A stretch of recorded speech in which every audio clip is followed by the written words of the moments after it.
피부 차단제로서의 역할만 하기 때문에 이 하나로서는 우리가 피부에 충분한 보습 효과를 누릴 수는 없습니다. 바세린은 끈적끈적한 꾸덕꾸덕한 성분으로 이루어져 있거든요. 따라서 이런 꾸덕꾸덕한 성분을 우리 피부에 도포를 하게 되면은 석유에서 추출되는 물질들이 발암 물질이다.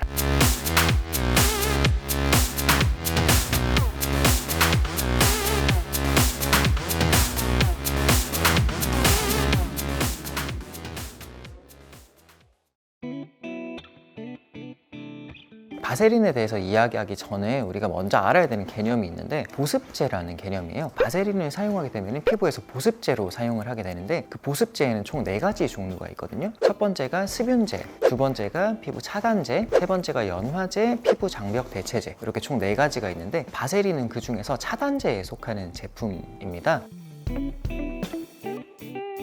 네, 저는 충분히 좋다고 생각합니다. 잘 사용한다면 굉장히 좋은 제품이고요. 바세린이 아까 이야기 드렸듯이 피부 보습제 중에서 차단제로서의 역할을 하고 있기 때문에 피부에서 수분이 날아가는 것을 막아주게 되거든요. 어떤 경우들에서는 피부에서 수분이 굉장히 잘 날아가는 경우가 있는데 피부 염이 있다던가 피부 장벽이 약하신 분들은 피부를 통한 수분 손실, 경피 수분 손실이라고 하는데 그 수치가 굉장히 높아지게 돼요. 피부에 이제 바세린을 도포를 하게 되면은 수분 손실을 많이 차단을 시켜주면서 피부의 수분 보유량을 잘 유지를 시켜줄 수 있는 큰 장점이 있습니다. 요즘 화제가 되는 이제 많은 유튜브나 다양한 곳에서 바세린을 다루다 보니까 많은 분들이 바세린 한 가지만 사용을 하면 되지 않냐라고 생각하시는 분들이 많은 것 같아요. 하지만 아까 얘기 드렸듯이 피부 보습제 종류에는 여러 가지가 있고 바세린은 그 중에서 피부 차단제로서의 역할만 하기 때문에 이 하나로서는 우리가 피부에 충분한 보습 효과를 누릴 수는 없습니다. 저는 이렇게 권해드려요. 바세린을 사용할 때는 우리가 원래 사용하던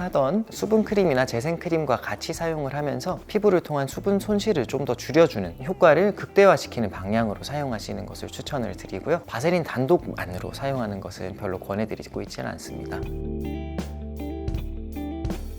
바세린 같은 경우는 사실 누구나 다 사용해도 되는 그런 제품은 아니고요. 바세린은 끈적끈적한 꾸덕꾸덕한 성분으로 이루어져 있거든요. 따라서 이런 꾸덕꾸덕한 성분을 우리 피부에 도포를 하게 되면은 그 성분이 모공을 막을 수 있는 확률이 있어요. 얼굴에서 피지 분비량이 많은 분들, 트러블이 자주 올라오는 분들은 피지들이 피부 밖으로 잘 배출되지 못하면서 트러블이 생기는데 바세린이 그 모공을 더 막아버리면서 트러블이 올라오는 거를 더 유도하는 경향이 있거든요. 따라서 피부에 트러블이 많고 여드름이 많고 피지 분비량이 많은 분들은 저는 바세린 사용을 권해드리고 있지 않습니다.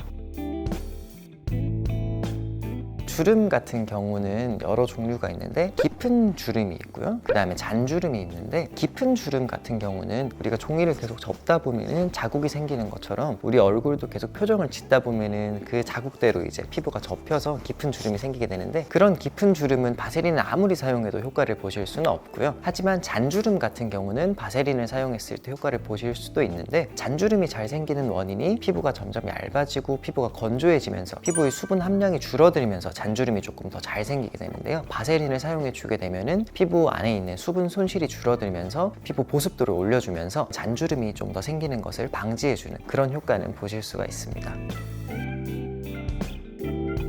바세린 가지고 이제 많은 걱정을 하는 분들이 있으신데 바세린이 석유로부터 추출하는 물질이다 보니까 그런 이야기들이 나오는데요. 우리가 사용하는 그 바세린 자체가 발암 물질은 아니고 석유에서 추출되는 물질들이 발암 물질이다 라는 것들이 있어서 바세린을 사용할 때 주의를 해야 된다라고 이야기를 많이 하시는데 사실 저희가 사용하는 그 바세린 제품은 3차례 정도 정제 과정을 철저하게 거치는 제품이거든요. 그런 발암 물질의 성분은 거의 함유되어 있지 않다고 생각을 하시면 됩니다. 바세린은 안전하게 사용하실 수 있습니다.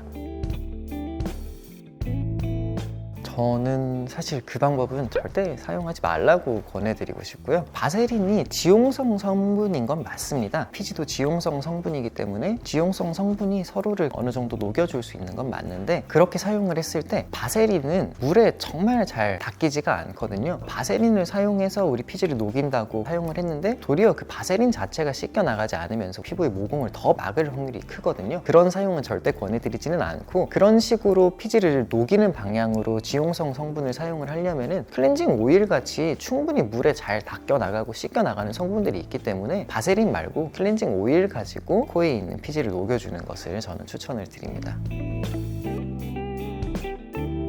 피부염이 있거나 피부 장벽 손상이 있는 분들은 바세린을 사용하면 정말 좋은데, 그런 분들은 원래 사용하던 보습제랑 바세린을 잘 섞어서 이제 피부에 도포를 하는 방향으로 사용하시면 좋으시고, 입술이 자주 트는 분들이 있으신데요, 바세린을 소량 도포를 해주면은 입술이 트는 것도 많이 줄일 수가 있습니다. 바세린을 사용하면 정말 좋은 부분이 있는데, 또 모공이 많이 없는, 피지 분비량이 많이 없는 바디 부위에 사용하시면 정말 좋거든요. 발목이 자주 튼다던가 아니면 팔이 자주 튼다던가 하얀 각질이 올라오는 분들도 많으실 거예요. 그런 부위에는 바세린만 안전하게 사용을 해도 피부를 통한 수분 손실량을 줄이면서 각질이 올라오는 것도 많이 방지를 할 수가 있습니다. 피부가 건조해지다 보면은 피부가 조금 갈라지고 피부 장벽이 약해지고, 그 자체가 또 피부를 자극을 하면서 나중에 피부가 더 가려워가지고 더 긁게 되고 점점 이제 건조 피부염이 심해지시는 분들이 있으시거든요. 그런 분들은 바세린 사용 하나만으로도 악순환의 사이클을 끊을 수 있기 때문에 바세린을 건조한 바디 부위에 사용하시는 것을 추천을 드립니다. 최근에 바세린이 좀 핫한 주제가 되다 보니까 저한테 찾아오시는 분들도 바세린을 어떻게 사용해야 되는지, 사용해도 되는 건지 물어보시는 분들이 많으셔서 이번 영상을 제작하게 됐는데요. 아까 이야기 드렸듯이 바세린은 보습제 중에서도 차단제에 속하는 제품이고, 얼굴 중에서 피부가 많이 건조한 부위, 피부염이 있는 부위에 바세린을 같이 보습제랑 섞어서 사용하시는 게 좋으시고, 바디에 각질이 많이 올라오는 부위에도 바세린을 사용하시는 것이 좋습니다. 하지만 피지 분비량이 많은 분들, 트러블이 자주 올라오시는 분들은 그런 부위에 바세린을 사용하게 되면 도리어 트러블이 더 심해질 수 있으니 바세린 사용을 주의하시길 바랍니다. 오늘 영상 도움이 되셨다면 구독, 좋아요, 알림 설정까지 부탁드립니다.